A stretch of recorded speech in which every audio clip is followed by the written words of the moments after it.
आळशी खारोबा आणि खारुताई. एक वडाचं झाड होतं. झाडाच्या ढोलीत खारोबा आणि खारुताई राहत होते. खारोबांना काम करायला अजिबात आवडायचं नाही.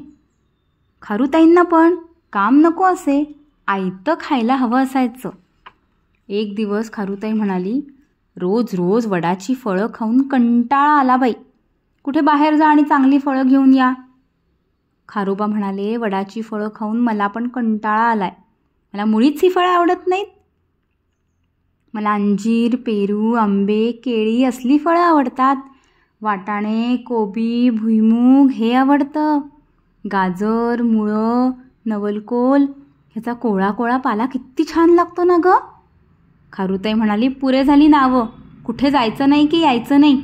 काम करायचा कंटाळा, मग कशी ही फळं मिळणार, शेंगा कुठून मिळणार आणि कोळा कोळा पाला कोण आणून देणार.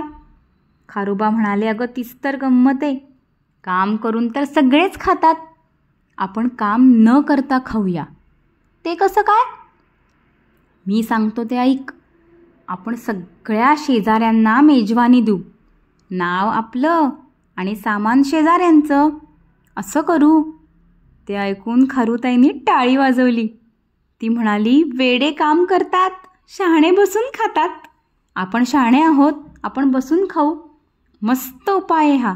चला चला उठा लवकर, घरोघरी जाऊन आपण निरोप सांगू. खारोबा उठले. त्यांनी छान कोट घातला.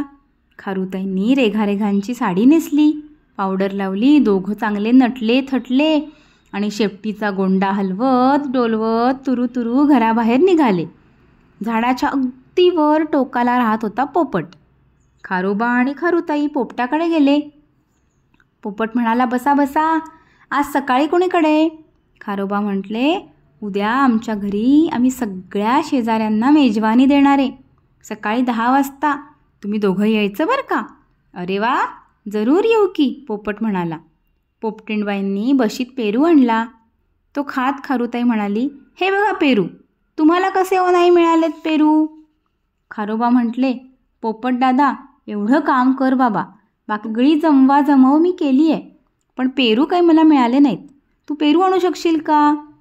पोपट म्हणाला, हो आणीन की, चांगले 10-12 आणीन, तुम्ही काही काळजी करू नका. मग खारोबा आणि खारुताई चिमणेदादांकडे गेले. चिमणेदादाला पण ते तसेच बोलले.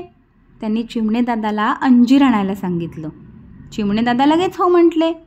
कबुतरांनी केळी आणण्याचं कबूल केलं. कबुतरांनी वाटाणे, सुतार पक्ष्यांनी भुईमुगाच्या शेंगा, कावळ्याने कच्चा कोबी, असं सगळ्यांना एक एक गोष्ट सांगून खारोबा आणि खारुताई घरी गेले. घरी गेल्यावर दोघं आनंदाने नाचू लागले, गाऊ लागले. वेडे काम करतात, शहाणे बसून खातात, आम्ही फुकट खाणार, सगळे काम करणार. हे गाणं पोपटाने ऐकलं. पोपटाने ते जाऊन चिमणेदादाला सांगितलं. चिमणेदादाने कबुतराला, कबुतराने सुतार पक्षाला, सुतार पक्षाने कावळ्याला.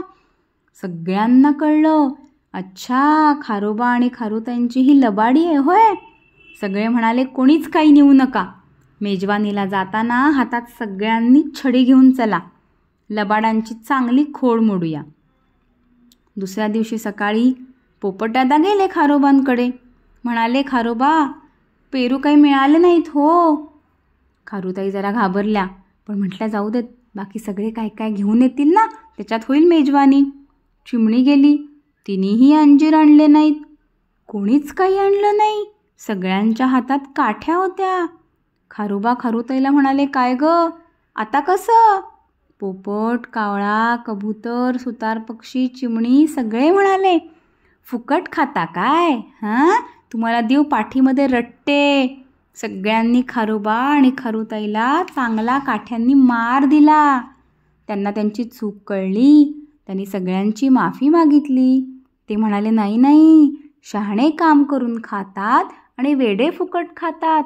आम्ही शहाणे, आम्ही काम करून खाणार, फुकटचं खाणार नाही, आम्हाला माफ करा.